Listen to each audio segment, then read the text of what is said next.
Concessions for peace. That is the basis of a new White House proposal to end Russia's war in Ukraine, with most of those concessions coming from Ukraine. The plan, reportedly drafted by the U.S. and Russia, did not involve Ukraine or its European partners. The 28-point deal would reportedly require Ukraine to give up the eastern Donbas region, significantly cut the size of its army, and get rid of many of its weapons. U.S. officials stress the plan is still being worked on and would require concessions on both sides. Ukrainian President Volodymyr Zelensky, in a social media post today, said he is prepared for, quote, constructive, honest, and swift work to achieve peace.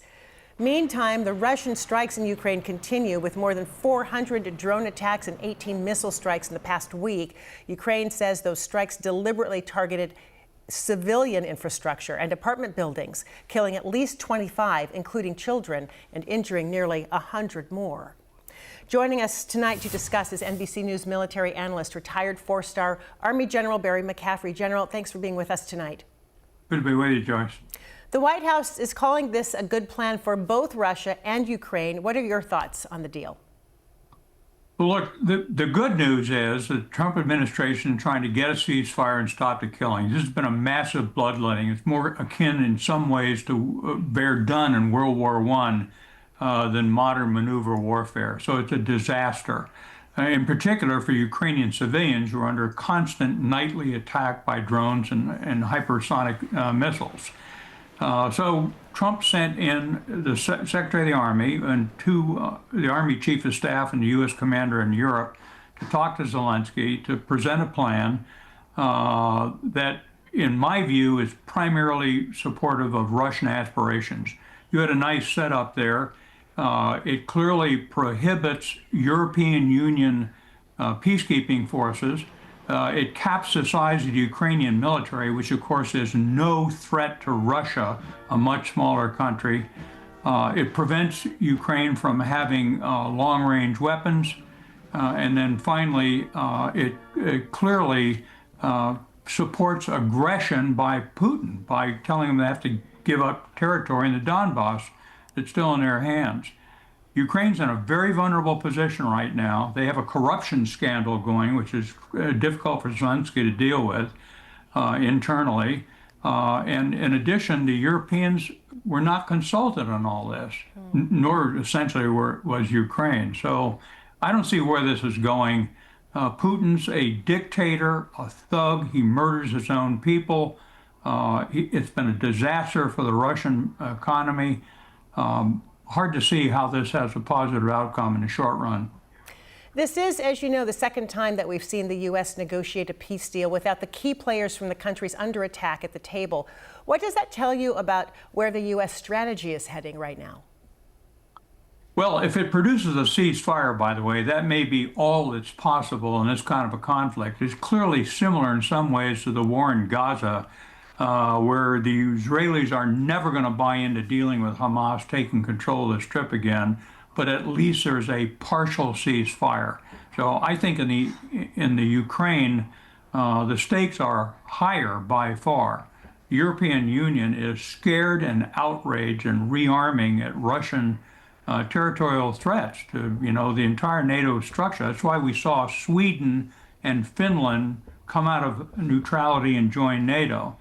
I'm not sure that Putin believes he can back off occupying all of Ukraine. So he may agree to a short-term ceasefire, re-equip, rearm, try and get the sanctions on him lifted. That's all he cares about. And then go after Ukraine again in 2, 3, 5 years. You brought up Europe. What does this plan do to America's credibility with our European allies and our adversaries like China and Iran? Well, our strength is not just the magnificent economy of the United States. It's not just 2 million plus members of the active guard and reserve armed forces and high technology. Our real strength was our values and our alliances.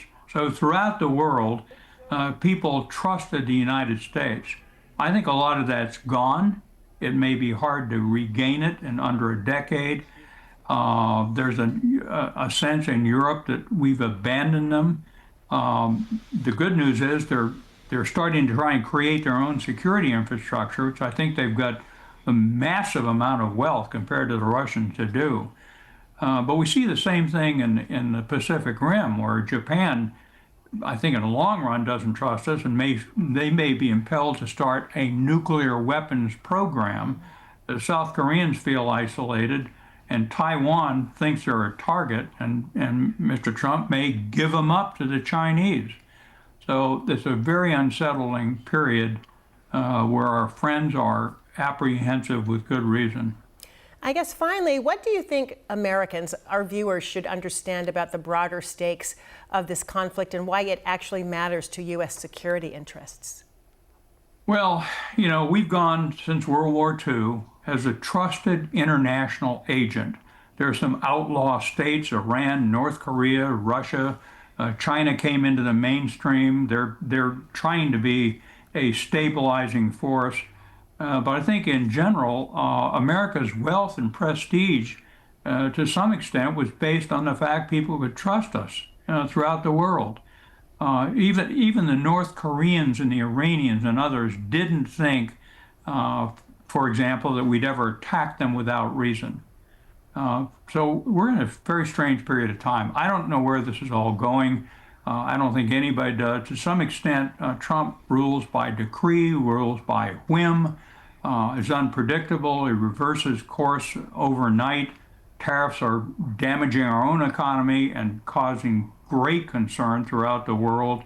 We're in a tough situation. And we're going to keep watching and keep talking to you about it. We so appreciate your insight into all of this.